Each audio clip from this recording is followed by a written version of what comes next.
what's happened in the last 6 months. We had the talk in March, which was about sort of career lessons, if you like, here. And then we all had some one-to-one or sort of group conversations afterwards through Twitter, LinkedIn, and face-to-face and passing because there were so many of us. I think the one thing that stood out was that everybody was asking for more time and for more information and more of an opportunity to have a dialogue and an open discussion about where you are now, where you envisage you want to be, and how you cross that bridge, how you even build that bridge, let alone crossing it.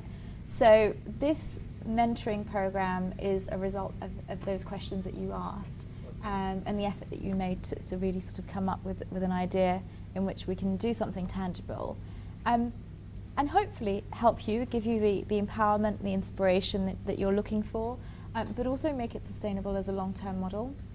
So I specifically am focusing to a great extent, but not limiting to graduate careers in banking, because that's how I started out and that's where I am today.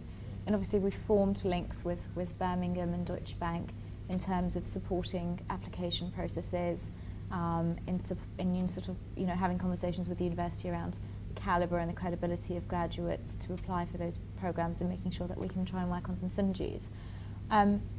What's interesting is I think each of you are on very different trajectories, and there is some common overlap between the things that you're looking for, but then you're also going to go off and do very different things.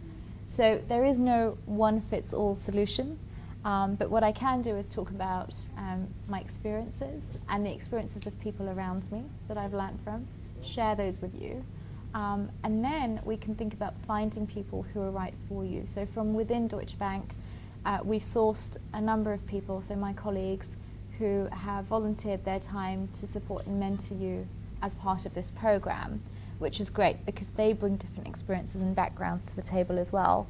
Whether that's from an academia perspective, so their experience and the time at which they studied at DMU, or whether it's through their industry experience. So some of them have gone off and studied medicine afterwards. One was a teacher, one runs a music company.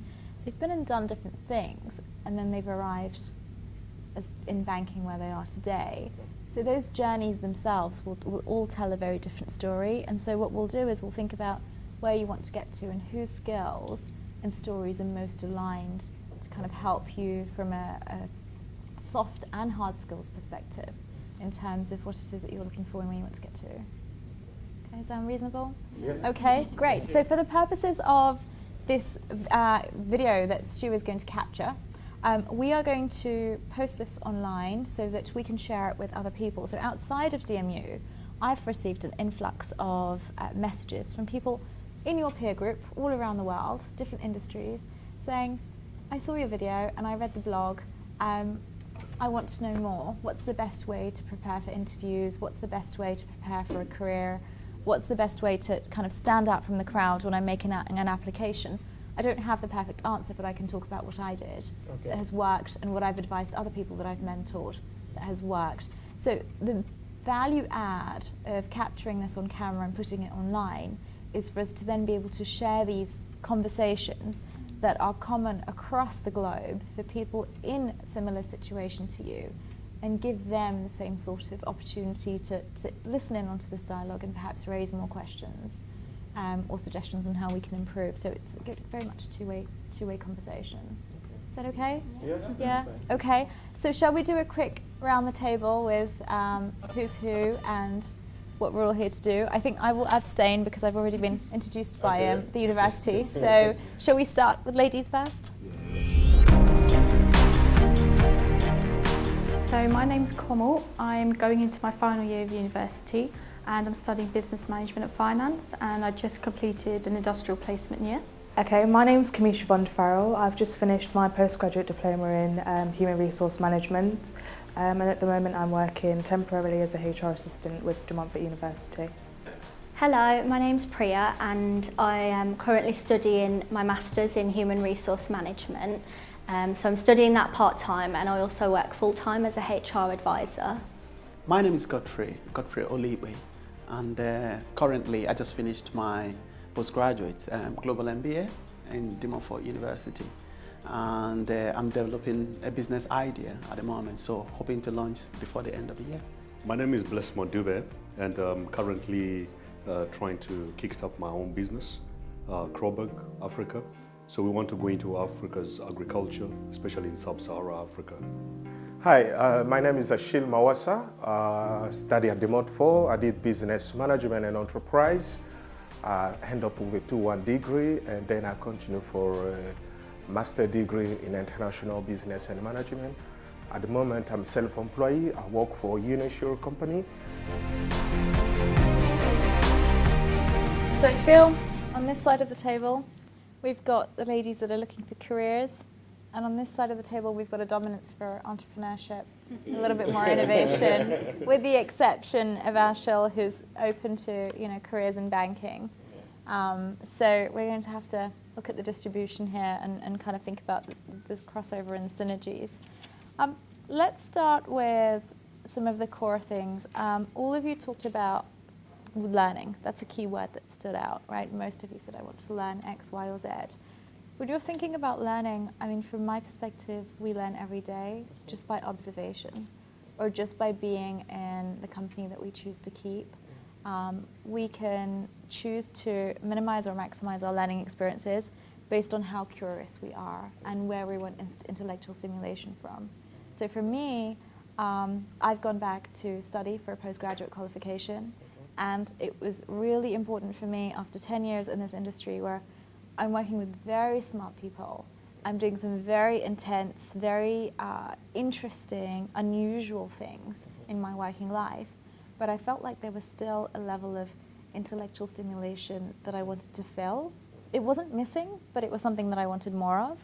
And I wanted that from a personal perspective, so something that was really going to challenge me, take me out of my environment, help me think outside of the box.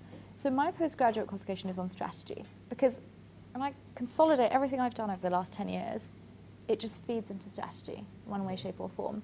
So going back to those core concepts, those models, those theories that you learn at business school, as you all have, I think it's great to learn them, but then if you're not applying them, you don't get the main value. So for me now, I'm able to sit in the classroom and talk to my peers about their experiences of applying these models in a different part of the world, in a different industry, to a different client sector, and compare and contrast. And out of that comes a whole secondary stage of learning that I wasn't even looking for. So there's the academic learning, which is very, very interesting. It's intellectually stimulating. And then there's the practical learning that you achieve from working with each other. So in the same way, I think, all of you here want to learn about soft skills and you want to learn about hard skills. If you were to sort of open up and just share your own experiences about the interview processes, about writing an application form, I'm sure you would just provide each other with some sort of informal mentoring, if you like, and guidance, which is invaluable. So I think the first step is to recognize that within this mentoring program, you've got a cohort here that you can reach out to. Outside of this mentoring program, you've got the establishment of the university, you've got the career service, you've got the business school, you've got the academics, you've got other peers that are doing incredible things. So, internships, graduate jobs, entrepreneurship, businesses, there's lots of things going on in this space. So proactively reaching out to some of those. And then in your own domains, read. The more you read, the more you learn. If you're reading the news, if you're reading books, if you're reading journals, if you're reading just newsletters, I find that that is the most stimulating way to gain knowledge, because I'm completely selecting the information that I want to receive, and then my interpretation of that information is what is useful and beneficial to me. And then you can do other things like look up TEDx talks. You can network with other people that you have no relationship with, but you can say, look, I read something that you wrote. I saw something that you produced and you gave a talk on at TED or wherever. And I would love to learn a little bit more about you, because I'm in a similar position to where you were a few years ago. Or I'm like one of those people that asked you a question, and I really just would love to get your thoughts on this and give you my position. And that's a full circle, because when we started this session, that's what's happened with me, right? So since the session in March, all of you have reached out to me individually or through the university. You've requested this program, and here we are today. In the same way, we're going to share this program with people out there who've been proactive and said, look, I read something because I was interested, and this is the learning for me, but I want to know more. And I think that's how you start that journey. Yeah. In terms of, the blog that Julia mentioned, let's go through that a little bit, because I think, sort of 101 in learnings. This is something that we wrote, I wrote for the university over the summer, and I was asked to create just a short blog that was consolidating my views on how to grow, how to survive, if you like, and then they titled it, Seeds of Success. But it's not really about success. For me, it's about survival and growth. And I think initially, you've got to be able to draw a line between the two. When you finish B School and when you start what you're doing, there is a huge element of time and energy that needs to be invested. And that phase is effectively your survival phase, because you've achieved something and you want to achieve something else, but that transition period in between is something that you really need to survive through, and you need to be able to deal with that change and that transformation. At the same time, you need to realize that you need to change and transform certain elements about yourself to get to the next stage. So whether that's your approach, it's your personality style in terms of how you interact with your stakeholders, because effectively working with stakeholders in the university environment to dealing with stakeholders in the business environment is very, very different. So you need to consciously make that shift in your mindset and evidence that in your process. So some of the things that we talked about were kind of driven by my ambition and my experience in equal part. And so, Julia suggested that we run through this because it may potentially help you, and I believe some of you have had some questions around this. So the first point talks about infinite time and finite possibilities. So, that speaks for itself. Time is the most precious commodity that we have. I think what we need to understand and appreciate is that it's very, very precious. What we do with it is very, very precious. But we mustn't confine ourselves to goals within certain timelines and then punish ourselves if we're not reaching them.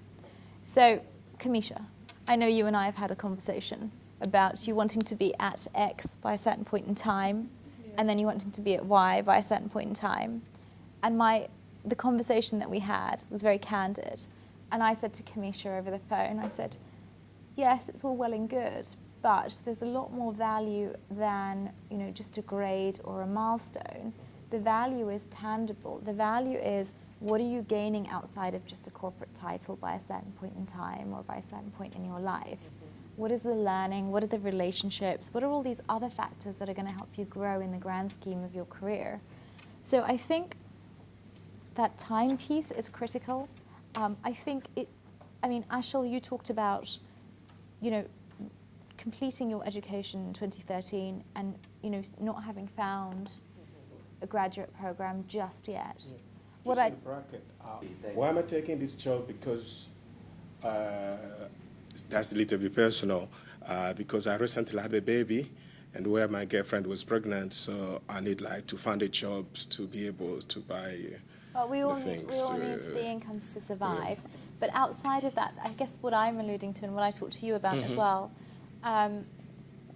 is that, and it kind of goes back to this time is precious point.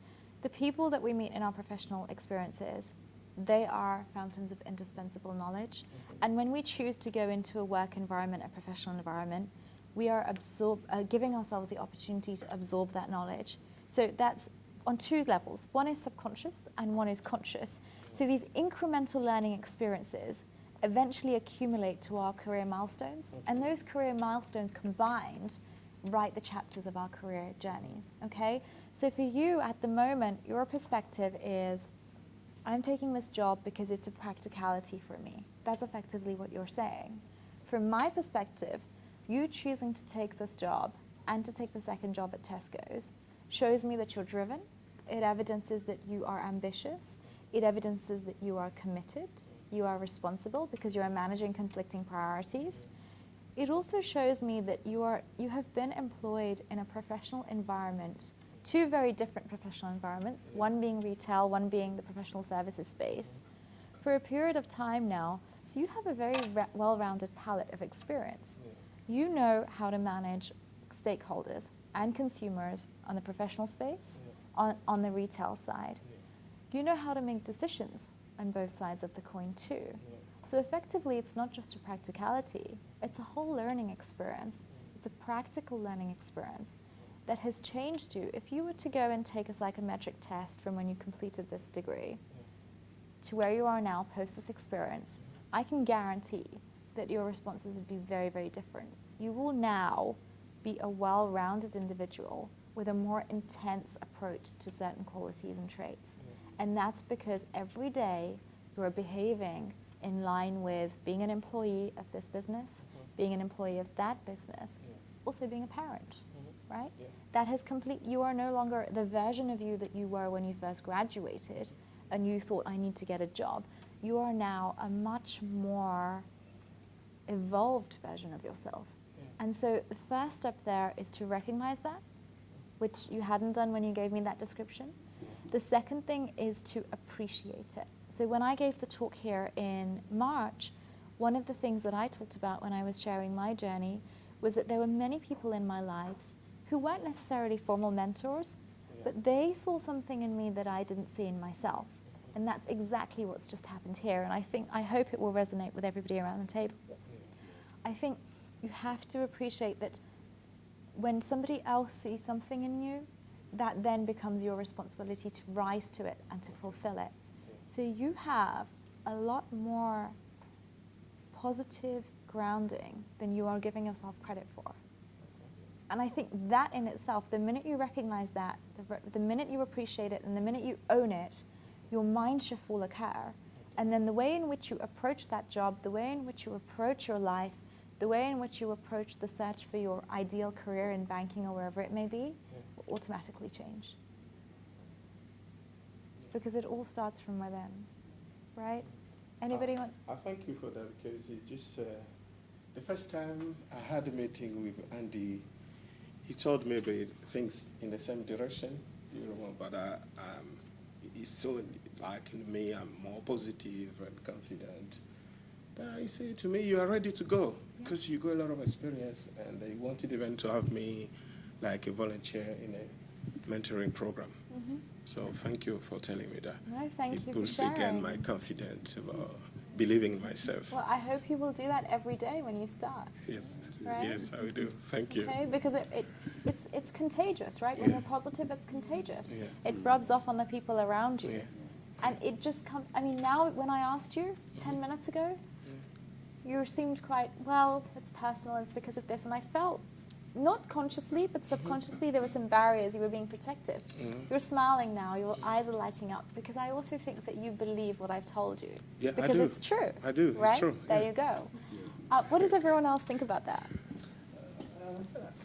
Don't cry. Please don't cry.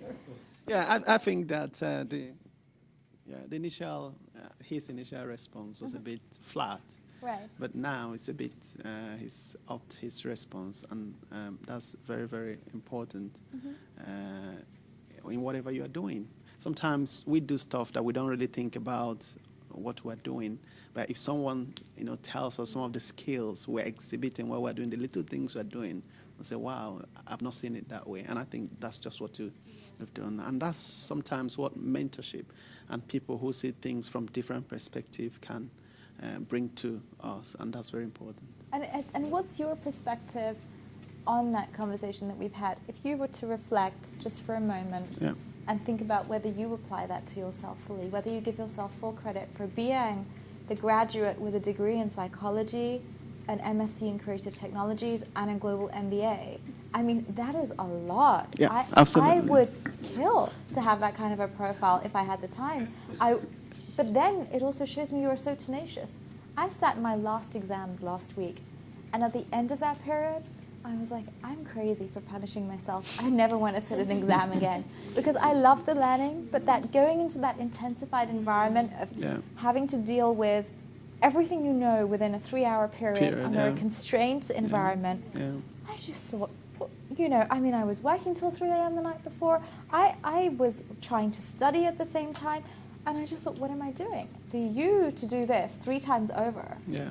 God knows how many exams you've set. I mean, It's how does quite a that- lot. And in between there's a graduate diploma as well. There you go. Somewhere in between. There you go. So, I mean, how does that make you feel about yourself? How should you be appreciating yourself? For me, somehow I do, because I'm looking at it from the fact that at the moment I have the opportunity, I have the time. I have 2 kids at the moment, Right. and you're a parent. I'm a parent. Yeah, I have 2 kids, and then I said to myself, there's going to come a time when I will not have all the time and opportunity to be able to do that. I might as well do it now. Yeah. So for me, I think I do see it from time. And the other thing also that I study psychology, so to an extent I have to prop myself up Oh, yes. and keep going. Yeah. Yeah, very Yeah. good, very Yeah. good. And, Yeah. and let's take it over to the ladies. So, Kamal. Obviously, I've just going into my final year, so I don't have as much to say as everyone else. But I think there's times that if I have an exam and if I panic and if I don't do as well as I thought, then I do put myself down. So having someone who can tell you that, oh, you've done this and you've done that, so it does change my perspective on things and it does improve my confidence. So I just finished my placement year recently in investment management and executive search. So hearing from my managers at the end, oh, this was really good, this was good. So it kind of gave me the confidence when I left for my final year. And I just completed the first unit of the investment management qualification. So having passed that, which I didn't think I would do, that's given me the confidence now to do the second unit and just made me a little bit more positive when applying for my graduate jobs, because I'm quite nervous for the whole process for that. So I read from your profile that you are doing your IMC too, and you're looking for, and as you said earlier, careers in IMC. A couple of things I hear from you, and folks help me out, right? I'm not sure I could have done that. I didn't think I'd pass my exam. I think what you have to do, Kamal, is appreciate how far you've already come before you start worrying about how far you have to go, right? Again, it's appreciating where you're at today. You didn't get to starting your IMC level 2 just like that overnight. You didn't achieve and survive and have excellent feedback on your internship because somebody felt like it. You worked for it. You didn't get through to your final year without any effort. So again, you are dedicated, you are committed, you have talent, you are demonstrating that talent and you are being recognized for it, but you have to recognize it yourself.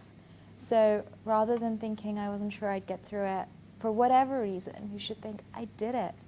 And I did it because I wanted to, because I applied myself, and I will do that again with IMC level 2 because I want to, and I will apply myself in the same way. And there's no reason why I won't pass, right? I think it has to come from, again, your approach and your perspective from within. There are many people in your peer group who are competing for the same sorts of jobs, trying to achieve the same sort of qualifications, and many of them succeed, but many of them don't succeed. And that comes down to application, sometimes luck, but mostly ambition, commitment, and application. You're ambitious, you are committed, and you apply yourself. So as long as you are doing those things, that whole I may not get this and I may not pass mindset is not going to help you. It'll only hold you back. And so if that's all that's holding you back, then it's only you that's holding you back, right? Everybody else is supportive, everybody else is seeing the positive in you. So I would say, you need to celebrate the successes too, right? And there are a lot of successes around this table. Can you agree? Yeah. Make sense? Yeah, definitely. Okay. I want to say something on that aspect as well. Sure, bless Mom. Okay. What you're saying, it's always good to appreciate where you are. I mean, my own personal story is I waited 7 years to go into uni because when I came into the country, I came as a refugee. Right. You see, so 7 years I couldn't go into university. So it was only after 7 years that I managed to go into uni because that's when I got the status to go into university. So when I look at the 7 years and the 4 years that I've done, I think it's worth appreciating where you are and what you have done, because the longer the wait, the better it was. Yeah, so thank you so much for that as well. No, and the more you value it, right? So, like you, I had to, my degree hasn't been easy, just getting my undergrad. And I think people sometimes take it for granted that I've got an undergrad and I've got a master's. Well, no, it takes, my postgraduate, I wanted to do straight after grad school. I didn't, I joined Goldman's on the grad program instead, but it was more about what was practical for my life then, as opposed to what I wanted. I would have loved to have been a neurologist and have conducted my master's at the same time and studied for another 10 years.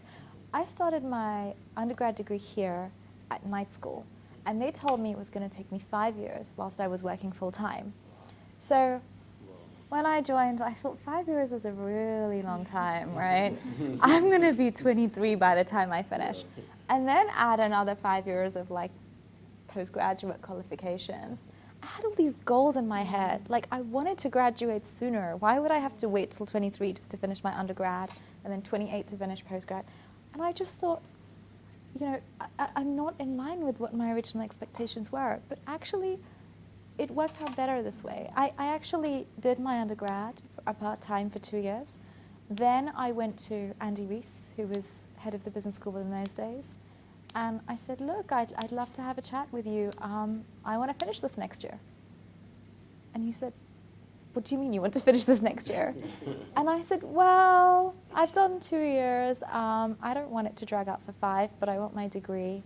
What are my options? And I talked about going away with a HND. And then I said, but what if? What if I do self-study throughout the whole summer on all these other modules that I've missed? I sit my first exams when you've got students doing retakes, and you give me a chance. And if I pass, you let me get into the final year, because I don't have enough credits to get into the final year. It had never been done before. Never, ever been done before. It wasn't protocol. He made an exception because I was just so persistent. And he just saw that I was dying for it. And I had an internship, right, at Credit Suisse. And he said, I don't see how you're going to do it. I've got nothing to lose. Have a go. I'll do my best to support you. So then I received this long list of reading materials, exam dates, all these things, cracked on, and did my final year full time, right? So things, no, I mean, you have to take control at some point. So sometimes it's okay to start off knowing that it could take 5 years. If the situation changes, be flexible, be awake, take charge of the situation, and do it like you did, right? You knew you had to wait 7 years, but when you got there, you hit the ground running. So you have to, I think that level of being flexible and adaptable when it makes sense and it's logical for your individual perspective, your individual situation is very, very important. If you compare yourself constantly to the rest of the world, it's like comparing apples to pears. It doesn't make sense because your own situation, your own ambitions, your own drivers are very, very different and unique. And as we get older, they become more and more individual to us and to our lives, to the people in our lives, to our personal situations, whether that's financial, whether that's economical, whether it's what location you're in. All these things start to make a bigger picture of where in the world we see ourselves fitting in. And so sometimes we need to work around that, right? Okay. So let's just kind of on that, the next point that we had on the blog was 360-degree perspectives and the paradox of proximity. So by that, what I said was we all interpret the same page of a book in a different way, right? So let's do this. Priya, describe what you see in front of you to me. In front of me? See 3 gentlemen in suits sitting in front of me. Oh, thank you. Okay. Kamal? I was about to say the same thing, to be honest. Focus. What else can you see? A microphone, a clock. Okay. 3 men who have got a vision and they know what they want to achieve. So quite literally what's in this room that you can see. Kamisha? As in like the people that are in front of me? Just anything that comes to mind. What do you see in this room in front of you? I can see 3 men that I didn't know before, but I feel like I know now. explore those opportunities. Let's turn it over to the gentleman. So Blessmore. Well, in front of me, right, there you are, former De Montfort student. And, I didn't know you before, but now I feel like I know you, and I see, great potential. Yeah, in front of me, I see three beautiful ladies. How sweet. I also see the projector behind them and the computer. Okay. Yeah. And Godfrey? And for me, I see the ladies, including myself, and then this ambience, an atmosphere that allows us to express ourselves. So I was in a positive psychology course at work about a month ago, okay? And this is a psychologist who has been doing this for about 25 years. She's done this in lots of different industries. And so there were about 15 of us, and she said, just tell us what you see in front of you. We all describe the same room in very different ways. None of us mentioned the other people in the room. Here, you've all described the other people in the room, but what I'll take away from that is, one, there was slight variation. So you said 3 women, you said three ladies and the projector. You said the 3 gentlemen, you described them a little bit. You sort of talked about the wall and other things. But what you did was you set an expectation and a limitation, and you limited it to the people in the room. Right? You could have said anything. You could have said, I can see the sunshine outside. I can see the white wall with the clock. I can see the flowers on the table. I can see the jacket. Anything at all. But you limited it to what was immediately in front of you and not beyond that. And so we just need to be a little bit more aware of that, because one of the points that I made is it's important to understand who you are, what your own values and your beliefs are, and how they align to you and your business environment, your personal environment. And when you're making decisions in the business environment, sometimes you can have diametrically opposed environments and justifications, but you can also have limitations of your degree of perspective.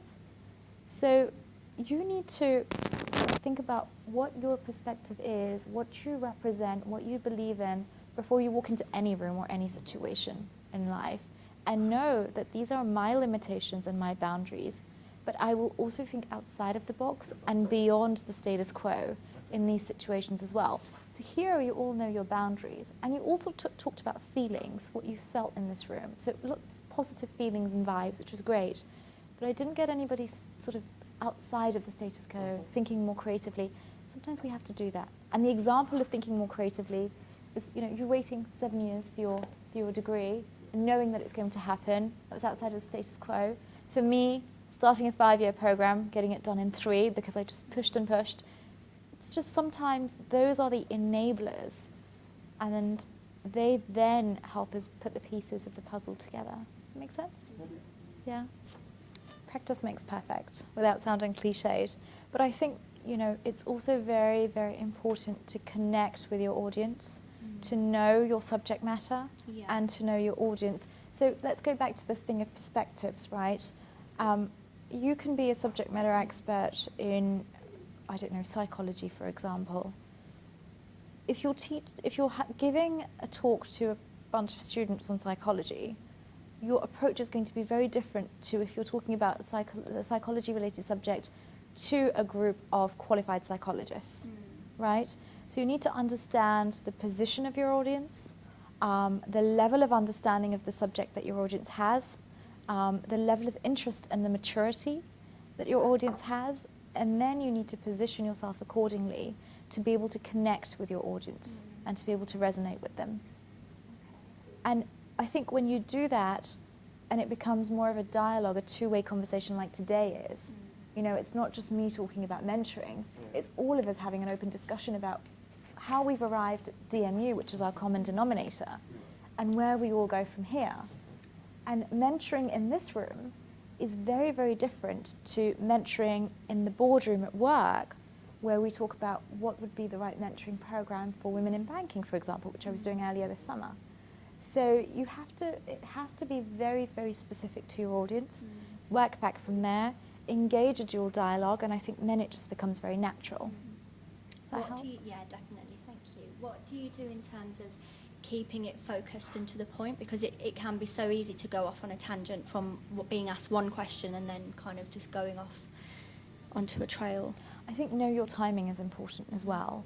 So I usually take sort of cue cards or some sort of material, like today I've got sort of my notes, just to keep to the core of the subject. Yes, of course you'll deviate. That's because different people will be interested in different things. They'll have different perspectives, as we talked about.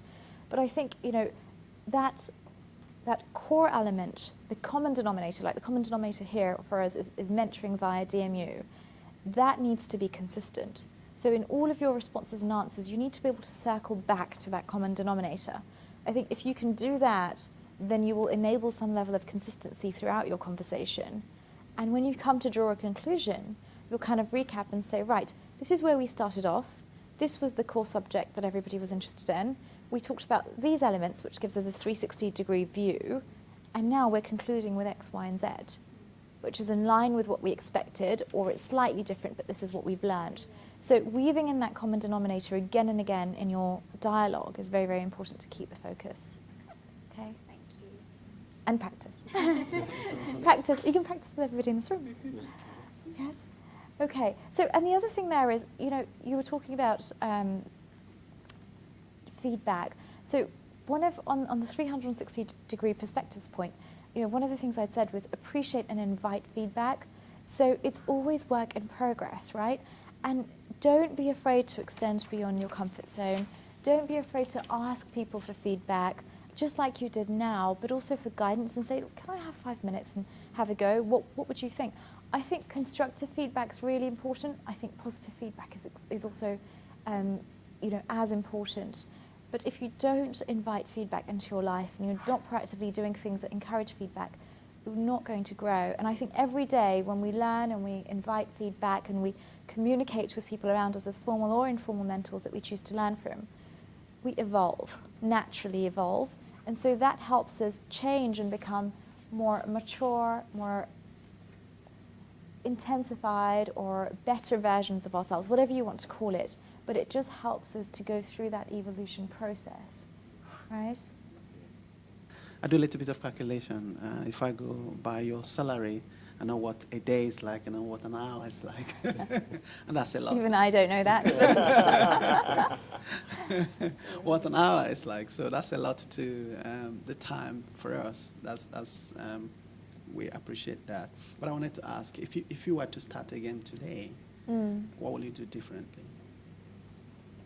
That's a very interesting one. See, my journey started off by default rather than design. So I learned about this internship program who a friend told me about. I applied. I didn't even know what banking was. But I did some research and I thought, this is great. It looks really interesting. Never heard of investment banking. I heard of commercial banking. And then the more I read about it and what the program offered, the more interested I became. And so I submitted my application literally at 5 o'clock on the deadline submission day at Credit Suisse. And, you know, when I started, I didn't know what to expect. I was very open-minded. So I went in with some ideologies about what it might be like, but I could never have in my wildest dreams imagined what that environment would really be like. So I prepared to a degree, but to a degree I also wasn't prepared. So the one thing that I would recommend when you're starting out is to prepare as much as you can. And I don't mean preparing on just the subject matter or the industry that you're going in, but I mean preparing yourself. And this goes back to some of the things that we've discussed today.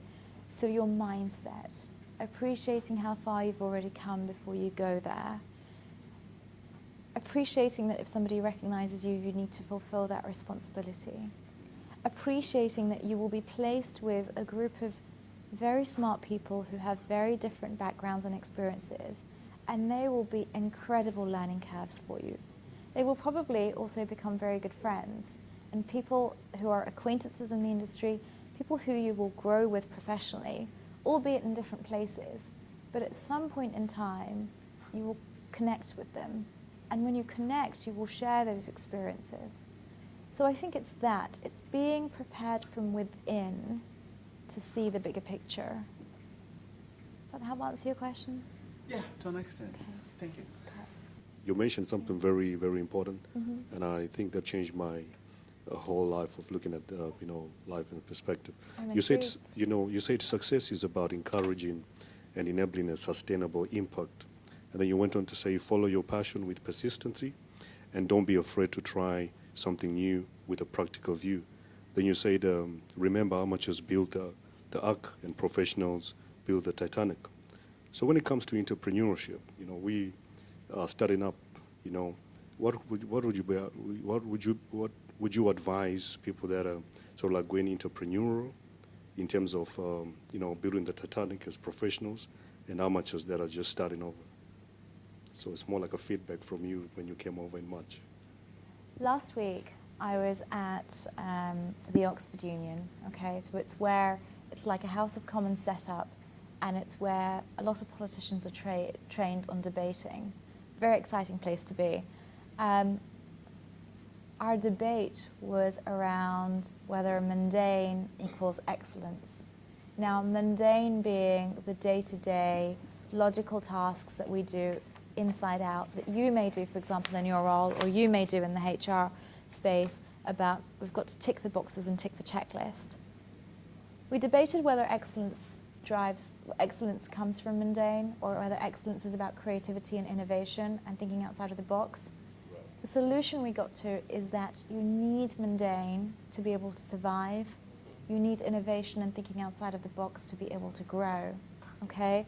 So in your example specifically, it's about marrying the two, right? So you need the amateurs and you need the others, the professionals, to be able to balance it, right?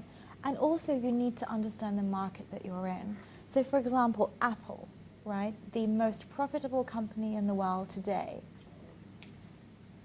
Apple does a lot of mundane. They didn't discover or create the iPod through just random design. They took a concept that existed and they innovated it. Apple didn't create the phone. They took a device that existed and they improvised it, right? So they took the mundane and they innovated and they created the excellence, which is what we all have in our pockets today. That's a very good point. Right? That's okay. Then you need to understand your market. So if you're looking at a market like Africa, 1 billion people, a seventh of the world's population, the East has, or developing economies such as Brazil, Russia, India, China, the BRIC economies, we've traditionally from the West invested in, but they've been investing in the likes of Africa. And today, you see rapid amounts of growth that are surpassing the growth in those BRIC economies and in Western economies who are still recovering from the hit of 2008. You look at somewhere like UK, where we are today, which is the 6th largest economy in the world, but only accounts or attributes to 4% of GDP. So again, the mundane is there, but then the innovation is lacking, and the British government has spent a lot of money since 2008 to encourage fostering entrepreneurship, which then creates employability, which then creates a more healthy economic state. But the mundane of red tape to some degree is limiting that. Whereas somewhere like Africa, which is fermenting, that red tape legislation doesn't exist to the same degree. It's not the 6th biggest economy in the world, but the entrepreneurship mindset is flourishing, right? So you have to understand the position of the market that you're in, and then you have to understand the A, which is the mundane, the B, which is the creative piece, and marry them together. Does that help? Yeah, it does. Yeah, thank you. All right. I just wanted to know your opinion in doing the online application, so the initial stage where you have to answer particular questions based on your experience. What do employers look for? I mean, how can you pass that stage? So the online applications are very specific to the industry and the jobs that you're applying for. Andy and I were talking earlier, and I was explaining that even in banking from division to division, the online application processes can vary. I think the common themes that employers look for, And at DB now I'm involved in the graduate application process, and I'll be conducting interviews for 4 months starting from next month. You know, what I see is developing responses to the questions that evidence your personal attributes.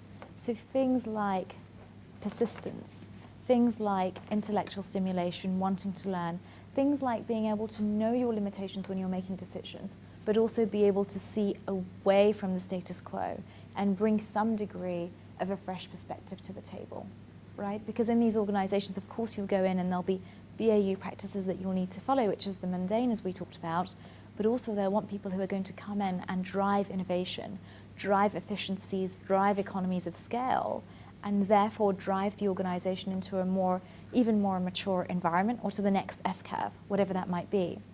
So they want to see that you are thoroughly informed about that business environment, that you are sincerely interested in that business environment, and that you want the career there for the right reasons, and you want the career in that specific department or in that specific role because it intellectually stimulates you, because you are well versed on it, and you genuinely see yourself building a career in that space.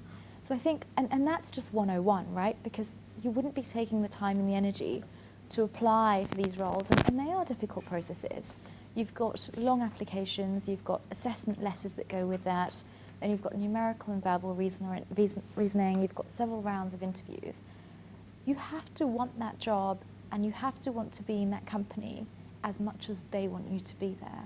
And so you've just got to show that. And if you show that you've researched the company, you know about something that's happened recently in terms of change or transition, or something that was, communicated in the shareholder engagement, you can say, I read about this, this is what intrigued me, this is why I want to be in this environment, I know this is what you're doing. Make it very specific to that organization, and bring in information about the industry that you're aware of, which shows that you're taking it seriously. I think that makes a significant impact. It's really, really, really important to learn lessons from other people, to learn about other people's experiences, to communicate openly about what you're doing and invite feedback directly or indirectly, to seek mentors, formal or informal.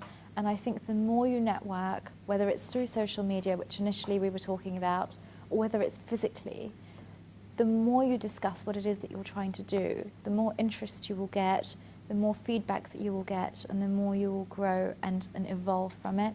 So I think networking is key, but to also be intelligent about it. Source people that will be right for your career and for your aspirations, and will be the right fit to stay on that journey for you for a reasonable period of time, as opposed to meeting somebody just once or twice and then forgetting that relationship, because then that becomes a very diluted effort. To have a few key relationships, people from different walks of life, different experiences, but on a similar trajectory or a similar industry to you, is a very useful tool. How did you get into that industry, and what kind of qualification and skills do you need to develop for you to be able to get in that banking investment industry? So when I was doing my undergrad here in business studies, I applied for the internship, so that's how I got in. When I came back to do my final year, I decided to apply for graduate programs, and I got into Goldman Sachs. So the only qualification I had when I started at Goldman Sachs was a business degree from De Montfort University. Okay. That's it. And that was more than sufficient. Once they made the offer, they asked me to do some assessments and some reading, which I did and I passed through. And then the orientation started in New York. Okay. Today, is it any different? No.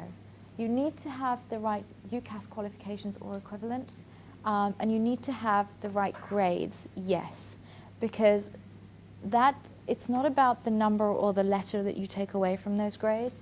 It's about showing that you have consistently applied yourself to a certain standard. And if you're doing that in your academic environment, then the probability is that you will apply yourself in the same way in your professional environment. And that's why that academic grading is so important. It just demonstrates that level of commitment that you have, and that you're striving for excellence when you've got the right grades. Okay? What advice would you give to students who feel that they are at a great disadvantage not having attended a red brick university? There's no disadvantage whatsoever. That is something that categorically got to go. I mean, De Montfort University's teaching was recognised in the press quite significantly, just 2 days ago, I think. Over the summer, there were reports in The Guardian about DMU being an institution where employability is higher than the elite universities of this country. This place has been like a family for me and like a second home for me. And so from first-hand experience, I will tell you that the level of teaching here is excellent. They strive for excellence all throughout. The support that you get from the career service, the support that you get for entrepreneurial activities, for creative enterprises, for innovation, for other ventures is comparable to none. I think it's an excellent place, and that's why I personally am a big advocate of this place. I was challenged, yes, when I was applying initially for my grad program on why I wasn't at a red brick university, because that is the league that I was competing against. My response was quite candidly, well, I needed a full-time job and I needed to stay at home, and this institution gave me the opportunity to study at night school and get myself to a position where I have the graduate degree now to apply for these roles. And that feedback was honest, transparent, and you know, I talked to what I'd learned in my lectures. So at the time, I talked about what my thesis and my dissertation was on. I talked about what I learned in my strategic management modules. I talked about what I learned in my labor relations modules. And when you say, these are the things that I'm learning, I'm taking this knowledge, I'm applying it, I understand it, and I understand how it fits in the context of the business environment, there is nothing that can dispute your credibility, nothing at all. And if anything, DMU is today very well recognized and respected. I think that's a very old mindset and a stigma, and if you do hear it, you just need to talk to where you are today and, you know, how you've achieved the wonderful things that you have, including your CIPD, and that's it. It speaks for itself. This evening I'm speaking to a journalist about, you know, equality and diversity in different industries, specifically the financial services sector. I think it's fair to say that women are generally underrepresented across different industries. I've talked previously in an interview I did with Stu about women being sort of on the 12 to sort of 20% barometer in different industries, whether it's government, whether it's public sector, private sector. I think that's the evolution of life, and it's about mindsets more than it is about subconscious biases. I think historically in developing economies, the mindset has been that education isn't promoted for women, so then if they're not educated, they won't go into the higher recognized jobs and careers. And here it's something, or in the Western world, it's something that is more encouraged, so you've got the disproportionate balance there. I think in terms of representation, women also go through natural evolution of potentially having children and taking time out. There was a report conducted in the city last year, and it basically talked about the 18 to 40 gap, sorry, the 28 to 40 gap, and it literally just says that so many thousands of women were interviewed, and they felt that they either walked away from or stagnated in their careers between 28 to 40. Were the reasons anything to do with their working environments or not having the right support? No, they were because responsibility at home increases, responsibility at work increases. It becomes incredibly difficult in a 24-hour period to manage everything. So one of the two of a relationship, for example, or a family unit, will need to make a decision to focus at home. One will focus a little bit more at work. It's not to say you can't do both, but I think you have to make decisions that enable you to do both in the right way. Today we're seeing very different shifts. We're seeing flexible working, we're seeing remote working, we're seeing encouragement of, you know, diversity recruiting, and there are now quotas to ensure that women and people from ethnic minority backgrounds are represented correctly in the right proportions in organisations. So I think it's definitely a shift in the right direction. But from a practical reality day-to-day perspective, you know, I think we also have some good learnings on why things are the way they are. And the more conscious we are about it, the more we can think about how we can creatively enable that change to balance that distribution. But it's just an evolution that's work in progress.